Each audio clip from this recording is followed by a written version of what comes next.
Jewelry is the gift you give, 'cause it's the gift that lives and lives. So give the gift you know can't fail from BC Clark's anniversary sale. Most sales are after Christmas, but ours is just before. Most everything is marked way down, savings you can't ignore. At Oklahoma's oldest jewelers since 1892. So give the gift you know can't fail from BC Clark's anniversary sale. Hey folks, for those of you who don't recognize it, that is the BC Clark's Anniversary Sale song, which is from our home state of Oklahoma, myself and my wife LJ, who's off to my right. And it really is an Oklahoma Christmas carol. You can go to almost anywhere in Oklahoma and ask people if they can sing the BC Clark's Anniversary Sale song, and they can.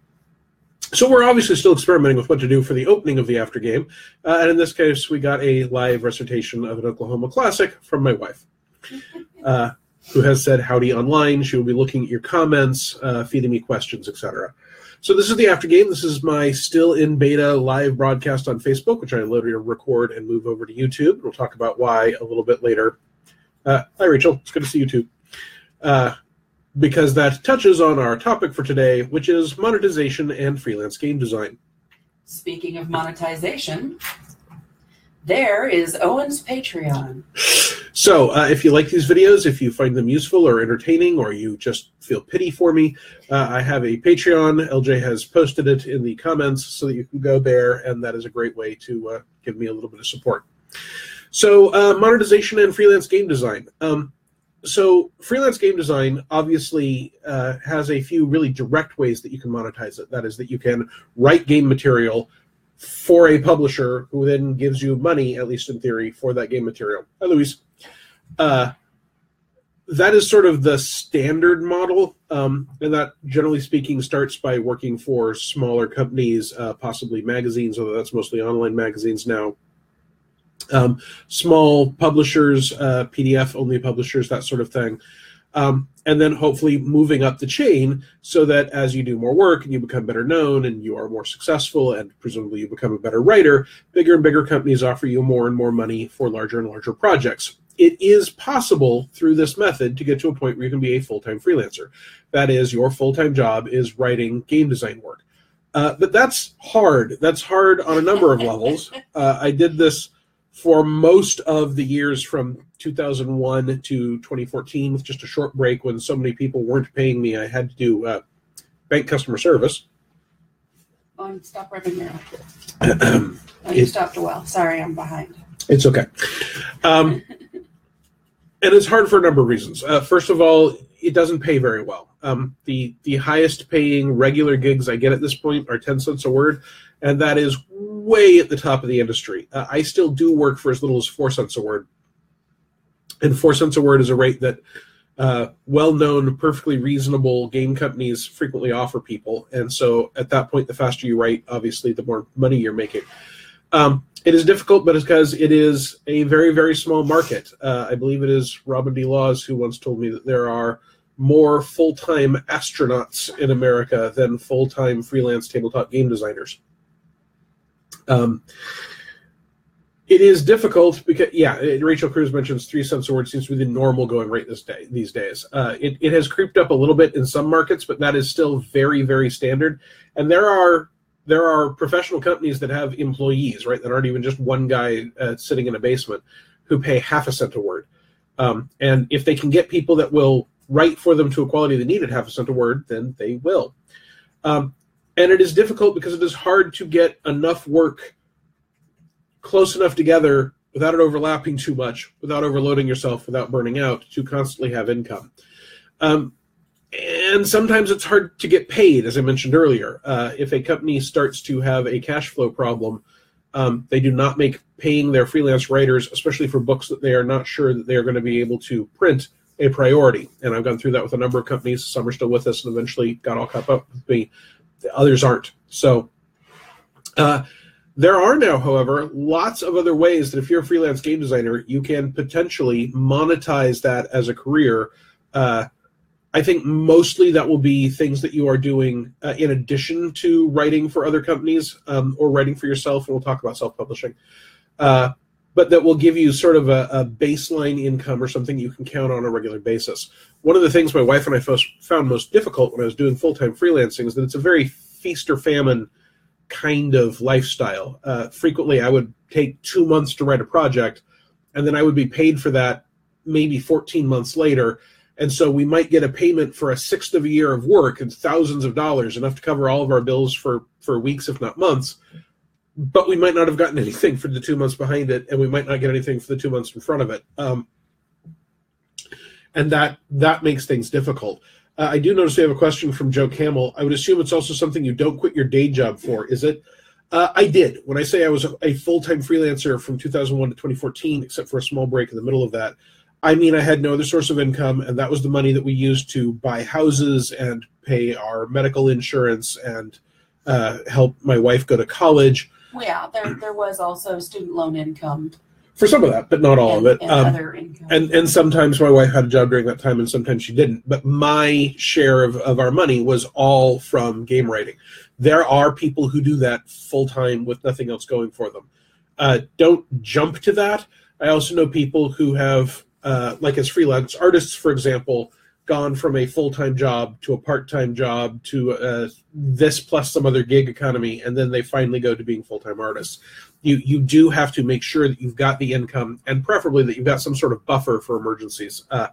I used to have a rule that we kept 2 months worth of money in savings. That didn't all stick around, but it did make a difference when we needed it. There are lots of other circumstances that you can maybe do that. It used to be a joke that a full-time game designer had a spouse who had a full-time job. That's not as funny as it might have been because it's so nearly universal true, but there are people who are the exception. So it can be done. It's a lot of effort. Even Ed Greenwood has a job at a library, right, despite being a really famous writer and game designer. So other ways that you can have other forms of income. There are self-publishing options. There are a lot of different self-publishing options. You can put together PDFs pretty easily. It is not too difficult to learn basic layout skills. And if you don't want to learn basic layout skills, you can pay someone else to do layout, at least early on. You can use stock art for your cover and for all the interiors. When Super Genius Games, which I was writing for before I was a part of, back in the early 10s, I guess, maybe just before that, put our first Pathfinder product together. I believe it had a total cost of like $5 for the stock art and the stuff we put in it. And it didn't make a whole lot of money at first. We joked at the end of that first month that we had made enough money that we could each order a pizza as long as they were personal pizzas. But I am still making money on that thing nearly a decade later. It's been 9 years now. And last time I figured out what my total income earned from that piece was and did it as a per word, it came out to, I think, 65 cents a word. That's over 9 years. So one of the things about being self-published is that you want to have a fairly regular stream of products. We did weekly. I don't necessarily recommend that. The market has changed since we did that. But if you do the aughts, says Louis Loza. Yeah, but it's not the aughts. The aughts is 01 through 10, and I mean the early teens, I guess, 20 teens. But even a monthly product means that you're regular reminding people you're out there and you can build up a backstock and that can bring you income. So that self-publishing is one thing you can do, or be part of a publishing collective. Sometimes people will pool their talents together, which is basically what Super Genius became. Another possibility is to do things on, for example, a blog or a journal or even Facebook, and have something like Patreon, which is a payment service, and LJ posted my Patreon earlier, where people can support you by paying for your Patreon. And then you release the material. You can release it early on Patreon or exclusively on Patreon, or you can release it for free as a way to advertise your Patreon. Say, hey, here's this thing I have done, and if you like it, you can go support it. We do have a question, LJ says? Well, I have a question, actually. Okay. Richard Balsley posted new character classes, races, and Starfinder archetypes. Is there a question there, Richard? Richard, LJ wants to know why you posted that, so let us know. I currently have a Patreon. The Patreon supports these videos. It supports the stuff I do on my blog, owenkcstevens.com. It supports some of the stuff that I post on Twitter and here on Facebook. And it's not a whole lot of money at the moment. I believe we're currently at $275 a month. But two things. First of all, I would rather get $275 a month than not get $275 a month. Secondly, that's several grand over the course of a year. And for me, third, that pays for me to go to Gen Con on my own dime instead of working for one of the companies I work for, because Paizo would happily take me, Gridornine would take me. They would probably even give me a room and possibly food allowance. But quite reasonably, if a game company pays for me to go to Gen Con, they want me to spend all my time. Richard T. Balsley said, sorry, helping a patron check out books. I didn't see that. It's posted on mine. Maybe you're not updating this time. Oh, no. Or you're just behind. See if it posts up. Yeah. That is going to Gen Con on my own dime means that I can be doing things for my career personally instead of doing things for the game company that's paying for me to be there. And I think it's perfectly reasonable if a game company is paying for me to be there for them to want me to be putting all of my efforts towards the betterment of that company instead of just myself. But I would rather have the money to be able to do that on my own, and my Patreon covers a trip to Gen Con. It doesn't do a whole lot more than that, to be honest, because Gen Con is expensive. But that's the sort of thing where even if the Patreon only makes you a few $100s a month, you can use that money in various ways to make your career better. You can use that to hire layout artists and buy art for PDFs that you then release.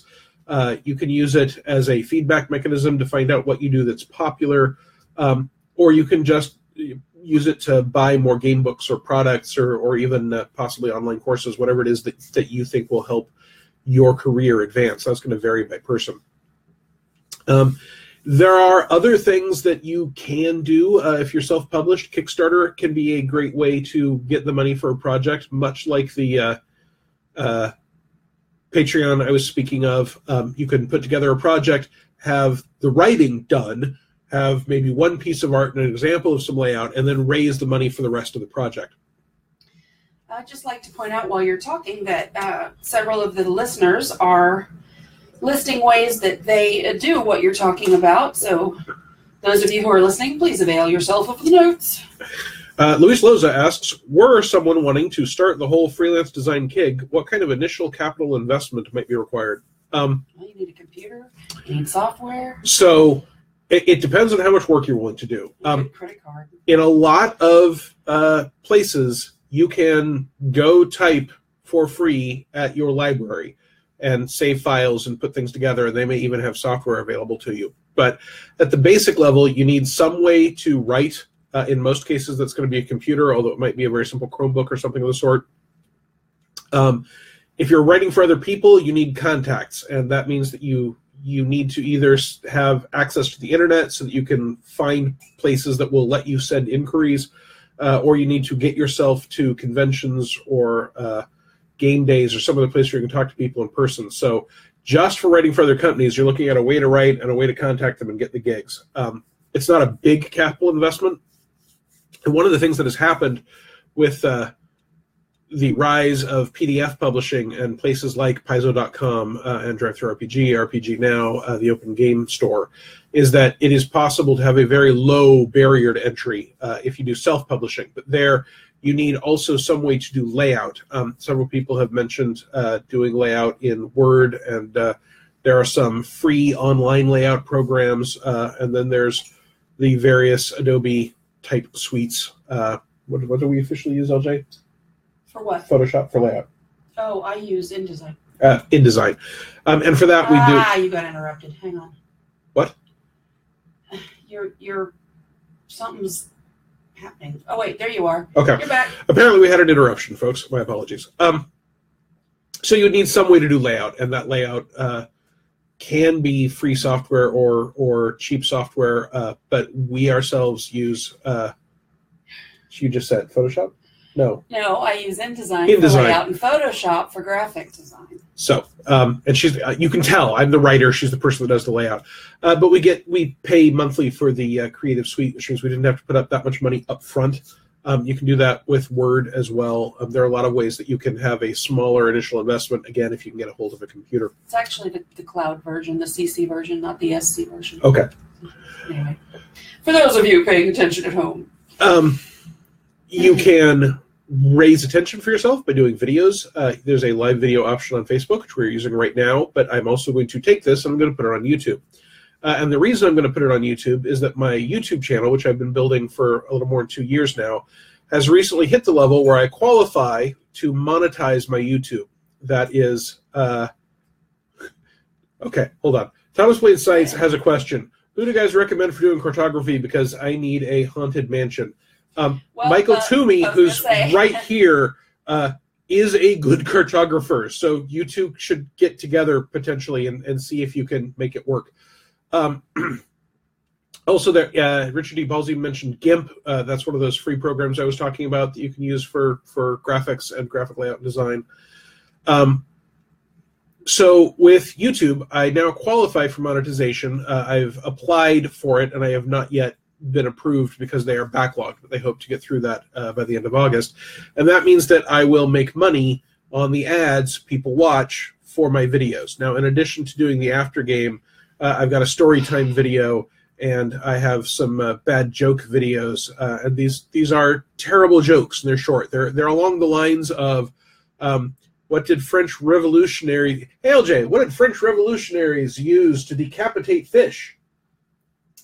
I don't know, Owen. What did French revolutionaries use to decapitate fish? Guillotine. And that's it. That's the video. And if people click on that and watch it, and there are, you got to have more than 1,000 followers, and you have to have something like 10,000 hours of content watched over the 12 previous months. And I think those rules just changed to be a little harsher, actually. I think those are the harsher numbers. But if you qualify and they approve you, you can make ad revenue. You can also make ad revenue potentially if you've got a blog or some other potential avenue where you're putting eyes in front of people. Yes, folks, it was a bad, bad joke. That was the whole point. And he's not even a dad. Yes. No, I am not, in fact, even a dad. So these are all ways I have found to... Poisson. Oh, my God. These are all jokes I have used to monetize the task of being a game designer. I also, currently I am a full-time writer for Paizo on staff. I am the Starfinder design lead. I also work for Green Ronin. I also run my own company, which is sort of self-publishing, but I publish other people more than myself at the moment through Rogue Genius Games. And I'm a developer for Right Publishing. I also do a consultation business where I will consult with people who are willing to pay for my expertise. Those are all efforts to take the talent I have and the thing I want to do for a living and make money on it. So a lot of this is spaghetti throwing. And for those of you that don't understand that analogy, there is a fairly bachelor/dorm room way to see if your spaghetti is done, which is you throw a strand at the wall, and if it sticks, it's done. While this is true, there are better ways to know if your spaghetti is done. But I attempt to throw a lot of things at the potential wall of making money and see what sticks. My God, Owen, where the heck do you get the time to sleep? So, and I freelance on top of that, and I do these videos, and I make the storytime videos. So I'm not kidding when I say that I sort of started my full-time freelancer work because I was an insomniac, and I thought as long as I'm going to be awake, and as long as I am going to be writing game material, because I can't help myself, I will write for whatever role-playing games I am playing. I might as well try and make money on it. And I was originally doing that in the 90s, and then I got hired by Wizards of the Coast in 2000. They laid me off in 2001. LG and I moved from Seattle, where we had moved for that job, back home. What pile of golden gems? Yes, well, it's a very small pile of golden gems, known as my wallet. And wedding ring, I suppose. I was going to say my wedding ring. Man. Yeah, if you put your wedding ring to your hand, that is a small pile of golden gems. But I honestly, I work for multiple game companies, not because I want to somehow become, I mean, I do want to become uber rich, not because I think that will lead to me being uber rich, but because that much work is kind of what it currently takes for me to maintain what I think of as my minimum lifestyle while paying off debts from some bad medical and family and not bad but expensive school-related decisions, and putting away 10% of my paycheck in a 401k, and putting additional money in the stock market as yet another retirement plan. 401k? You mean you plan to retire? Yes, I plan to retire. At my current rate, I will be able to retire comfortably at the age of 75.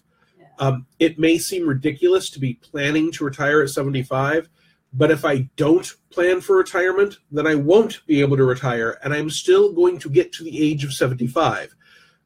This is one of those things where I'm trying to suffer now so I am better set up later. That's a whole discussion at some point. Talk about financing on a freelancer's budget. Yeah, living the freelancer lifestyle is a different though related topic that we can get to at some point. Yeah, and Thomas Wayne says my grandpa tip for the stock market: never invest more than you can lose. And I don't. And I invest in as close to as I can whole market funds rather than trying to guess what's going to do well, because over the long haul, the stock market does well. Any given thing on any given day or any given month or even the whole thing in any given year can collapse. But the stock market going down can be good for me right now because that means things are cheaper, and I try to invest a small but constant amount of money every month. And honestly, that money, isn't gone. There are penalties if I try and get anything out of my 401k, but I only have to pay capital gains, which at the moment wouldn't be a whole lot. If LG and I had if our car blew up and we needed a down payment, I could sell stocks. The three things I have stocks on. So back to monetization. Yeah. Several people have noted in the comments that they dream that they could get as much work as I have. Maybe you do. There's a downside to having that much work. Now, luckily, writing game material is something I do for fun, even if I don't have it as a job.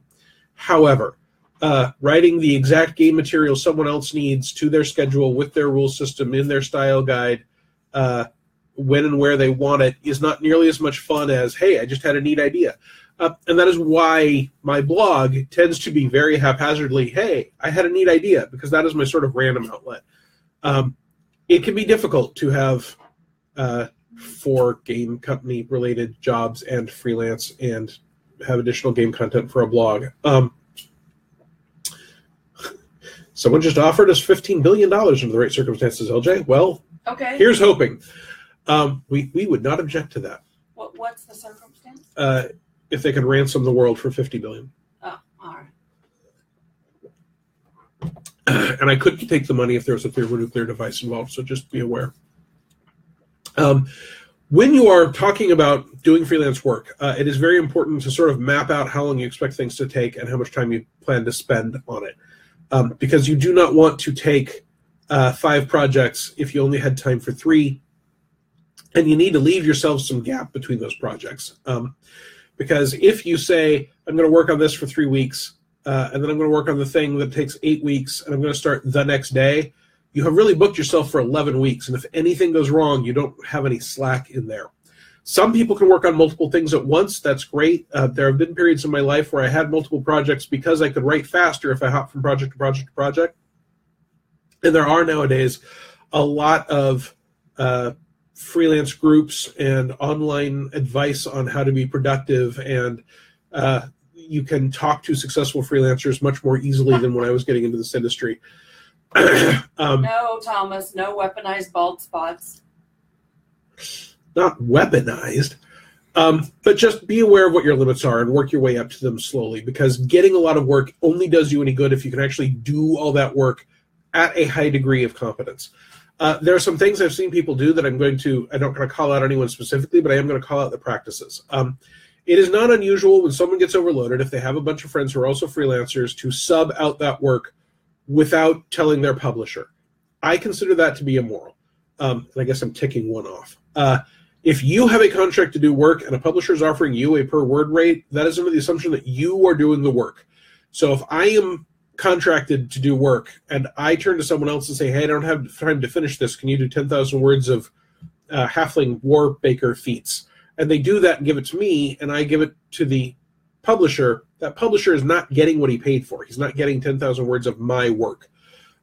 So I consider it. Now, if you can't do the work and you have someone who can, there's nothing wrong with going to your publisher or a developer and saying, hey, I can't do this. This person can. Is it okay if they do that? Do you want to subcontract that?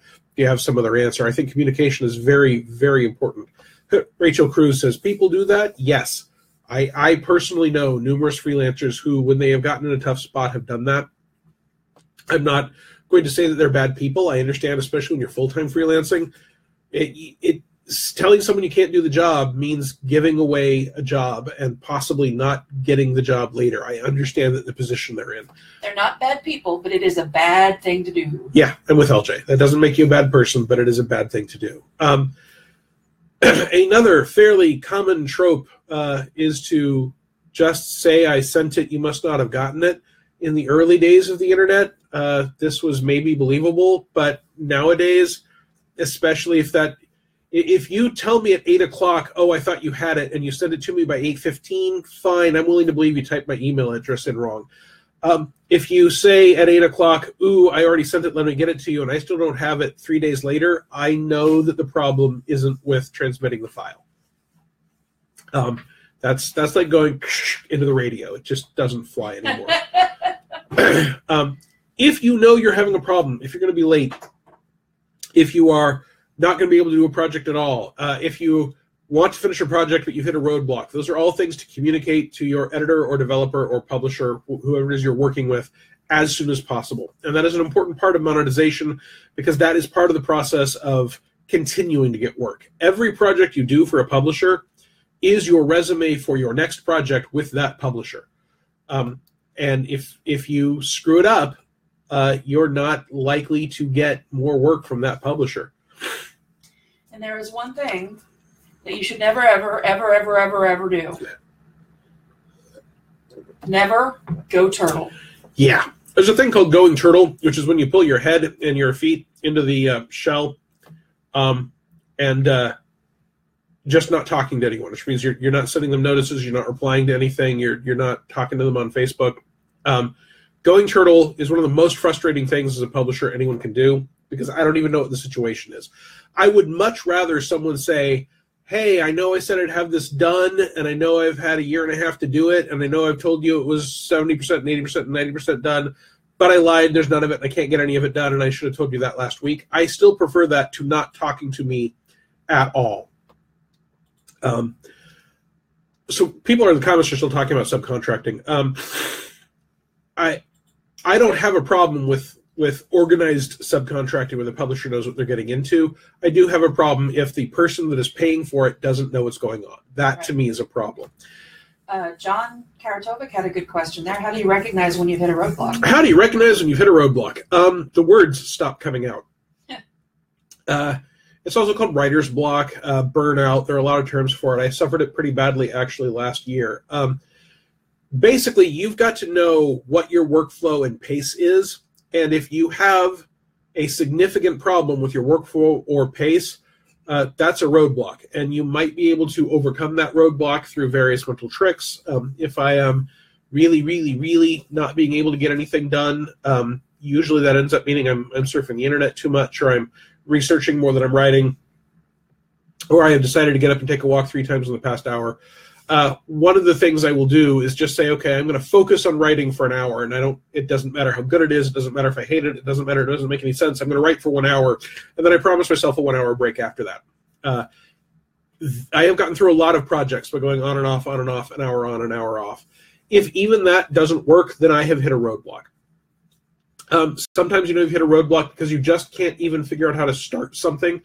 If someone gave you a project and they said, we want you to come up with a whole bunch of war muffin recipes that have rules connected to them so that when someone looks at the actual real-world recipe, they know what the game effects of that are.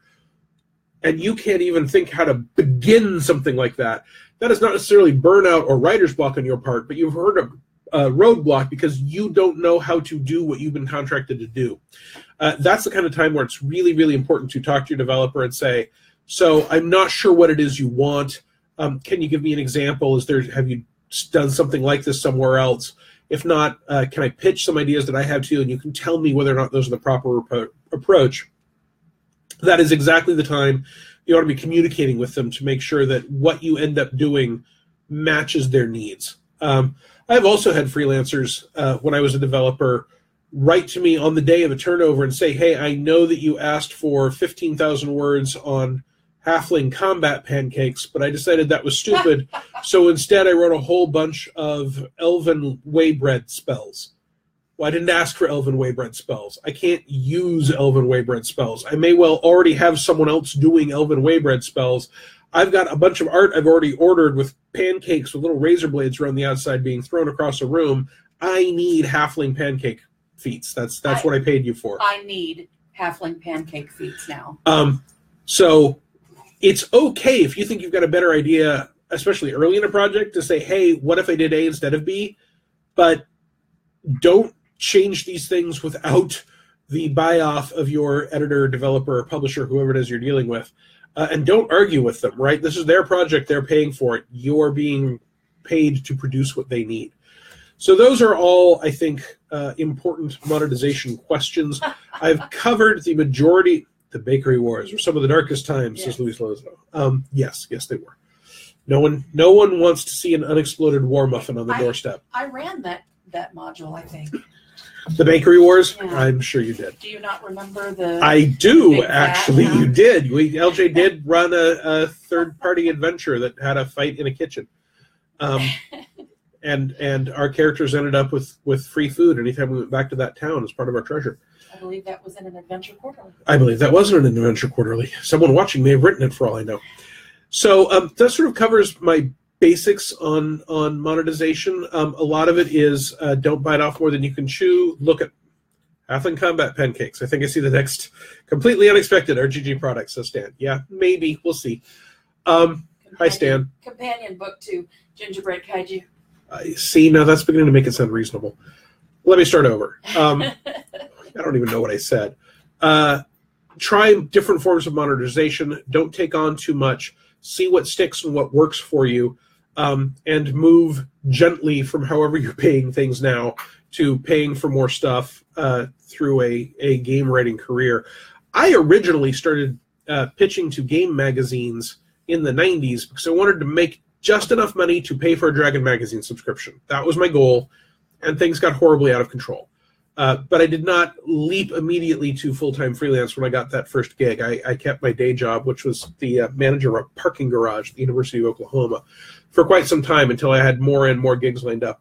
And I decided it was a good bet to try and do more of that, and that led to my job at Wizards of the Coast. So it turns out it is a good bet. That's right. Alex says he's pretty sure there was a... Go ahead. Alex says he's pretty sure there was a player companion book where he asked Owen if I could swap something for the alternate divine bond mechanics and ended up making it into the Healer's Handbook. That's my memory as well. And that's a perfect example of what I'm talking about. I said, here's a book, here's the assignment, here's what I want. And Alex said, hey, what if instead of that I did this other thing and it met my needs and I thought it was a cool idea? So I was perfectly happy to have him do it. What Alex has never done is do a switch like that without telling me, because Alex is a good freelancer.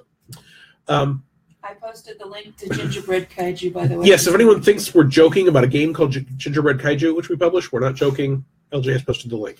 And here's another rule. It's been called Owen's Rule. If you talk about it online, post a link to it. Yeah, okay, that is another good example of monetization. If you are talking about a project that you make money on in any venue, try to set things up so that people can buy that and get you the money. LJ posted Gingerbread Kaiju because we mentioned it, and if anyone ended up thinking, ooh, that's neat, they can buy it, and then LJ and I, for that matter, Stan, and a couple of other people, will all make money. Halfling Combat Pancakes. And other people have referred to that as Owen's Rule. I try not to, but it is nice shorthand. So that pretty much covers my topic for the day, which makes this so far a half-hour after game, which I'm fine with, but I do want to give people an opportunity to ask questions if anyone has any. Oh, wait. Found via Google, Adventure Quarterly #1. The first adventure is called Too Many Cooks and mixes a bit of TV's Hell's Kitchen with the magic and mystery. Somnol, City of Bridges, yep, has several restaurants suffering from unexplained mishaps. Missing cooks, bakers forgetting to deliver rolls, unattended stoves and grills, and the PCs must get to the bottom of it. Yep, LJ. That's the one. LJ ran that adventure for us. What is your advice about starting third-party publishing? Great question. So Jason Waltman asked that question. One of the things that Lewis Porter Jr. frequently asks people who talk about starting a third-party publishing company is, do you want to be a writer or do you want to be a publisher? I spend more time with Rogue Genius now doing publisher-related things, and LJ spends even more time. One of the tasks that she has to do is go through our financials every month because we pay a lot of people on royalties. So every month we have to figure out how much money did this project get, what percentage does this person get, how many projects did he get, what percentage from, what's the total amount of money, and send it out to them. And then we have to do taxes. LLCs or if you're a sole proprietorship, whatever it is, the IRS gets told that that money is out there and you have to account for it with whatever your local laws are. And that recently got sufficiently complicated that while we had been doing them ourselves, we had to get a professional to help us this year, which also revealed that there are some things in the past that we had not done correctly. So we have to revise those now and have now. That's a lot of work. So if you like the idea of being a publisher, then absolutely start your own third-party publishing company. You can also work with someone else who already has a third-party publishing company to publish stuff that you like. So Everyman Gaming is Alex Agunas' company, and that's his own company. It's his own LLC that he owns all of it. But Rogue Genius Games is now his publisher. So he puts everything together. He puts together the PDFs. He does the layout. He gets the writers. He makes all those creative choices. And then we put those things up for sale through our venues. He does Kickstarters on our Kickstarter account. You find his products on Rogue Genius's store on DriveThru and RPG Now and Paizo.com and the Open Gaming Store. And that allows us to combine a lot of the work so we can figure out the royalties. When I send out an advertising email, I can include his projects in it. And we get a benefit because, first of all, we get a small slice of that. And the idea is that by going through us, he will make more sales, so he makes more money even with our cut. And we get the increased visibility. So if he does a product some week and we don't, people are still looking at our store and might buy something else of ours. Rogue Genius has done imprints with a number of people. Christina Stiles had Christina Stiles Presents for a long time, which was still our products, but we branded it with her name on the front. And she ended up creating her own third-party company off of that, which has done a number of larger books recently. There's the Everyman Gaming catalog to drive through. LJ has posted Everyman Gaming catalog into the comments.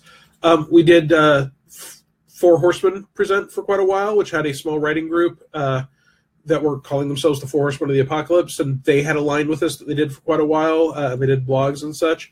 So all of those are cases where we took someone and made a deal with them that we were still the publisher, we were the company, but we were able to work with them with their goods. So that is another opportunity you can go through. If you have all of the necessary skills to put out your own product, right? If you can do the layout, if you can find or create the art, if you can do or find the cartography, you can always do it as a sole proprietorship. And if you don't publish anyone else, you are avoiding a lot of the trouble of being a publisher. And that is a fine way to always have some place where your writing goes. So if no one else wants to pay you, you can put out the product yourself. But if you don't have all those skills, then you'll have to find people that have those skills, and that is another level of work. So frequently, I find a lot of people who think about starting a third party are actually happier if they work with a third party that already exists, a third party publisher, or any small press publisher, right? It doesn't have to be third party. I mean, Gingerbread Kaiju is a Rogue Genius product, but it's not based on any other game. I've now sent up a link to the Four Horsemen products. So LJ has posted up the Four Horsemen link so that you can see what that line looked like. And these are all just considerations to take into play. I think it's great to give that a try and see what you think of it. But I know a lot of people trying to put together their first project just find it overwhelming. And I know a lot of small press publishers are willing to work with people to try and produce a book that will look the way they want it to and have the kind of production they want it to, but not have to do all the work. Michael Toomey mentions that with Kaidan, he got publishing training from Right Publishing, right? So he had Kaidan, that's his project, he owns it, that's his campaign setting. He worked with Right Publishing to get it published, and in doing so, learned a lot about how those things work. So he is much better prepared to do stuff just entirely on his own now. So I think that was an excellent question. Jason Waltman also says he's a fan of the Four Horsemen. Yeah, those are good books. I am pleased by a lot of those books. And a lot of those people are still in the industry doing other stuff with other people because, again, they got a lot of experience and they moved on to other things that interested them more. Do we have any other questions before we wrap this up this week? Trying to find a link to Kaidan on the Right store. That's fair. LJ will probably put up a link here in a minute. Okay. Here we go. Well, LJ will put up the Gamemaster's Guide to Kaidan link. What advice would you give to someone looking to create their own RPG rule set? John Karatovic asked that question. Think really, really hard about whether you actually want to create your own RPG rule set. One of the reasons I say that is that there are a lot of game sets out there already, and a lot of them are open. And so it is perfectly possible sometimes to take an existing rule set and tweak it to do what you want it to do. For example, everyone knows that the D20 system has the open game license, and that has led to Mutants and Masterminds and Starfinder and 3.5 D&D and 13th Age. Those are some very different games from one another, but they all started with the same system instead of having to start from scratch. There's Fudge. There are a lot of things that are... Jason Waltman also loves Stan's works. There's a lot of game systems out there that you can tweak and modify. E6 is another relatively famous example of taking an existing system and turning it into a whole different experience by adjusting some of the rules. And in that case, saying that it's a D20 game, but things stop at 6th level, and then you progress differently from there. If what you really, really want is to create your own game system instead of modifying or tweaking or hacking someone else's system, give yourself lots of time and do it in small slices.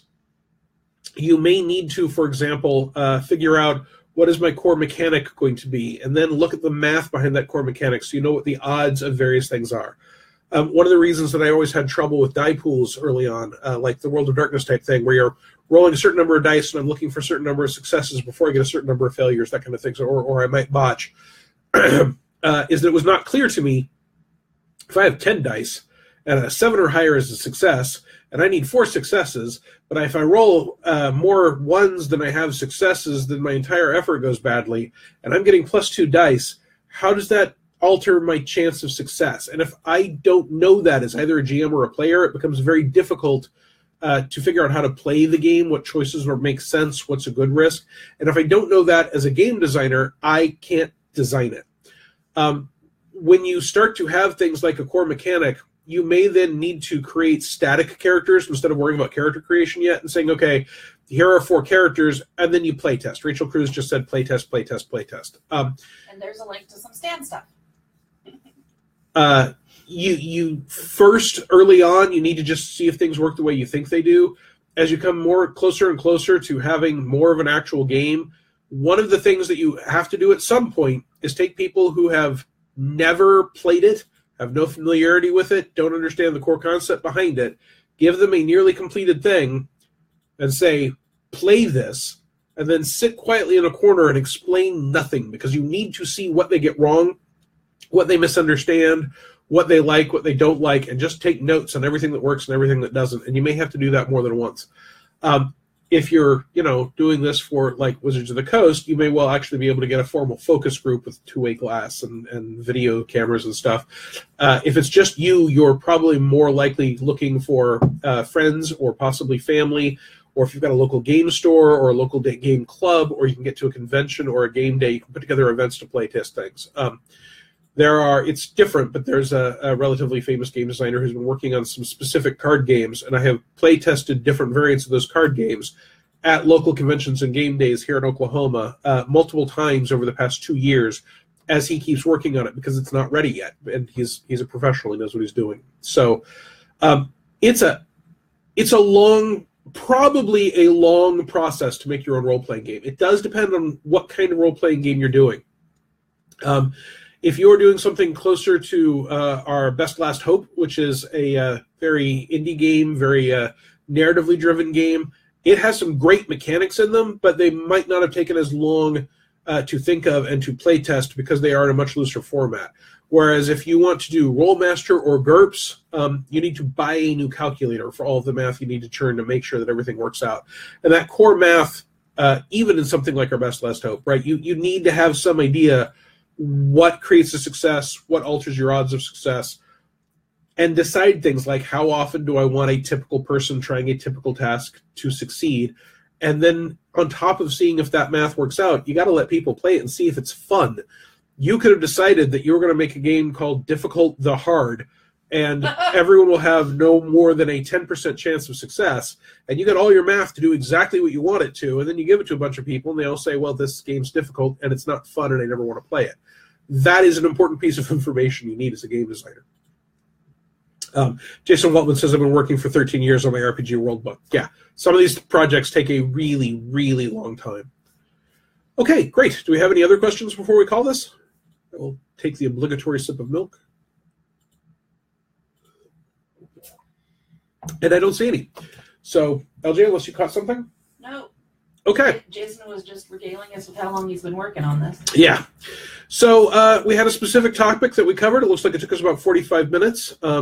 I might do a more formal Q&A session with these in the future. But as I said, all of the after games currently are still very much in beta. I'm figuring out what works, what doesn't, how long this takes, and how many people I can get to watch me. So thank you all very much for participating, and I hope to see you next week on the Aftergame. Good night, guys. Good night, guys.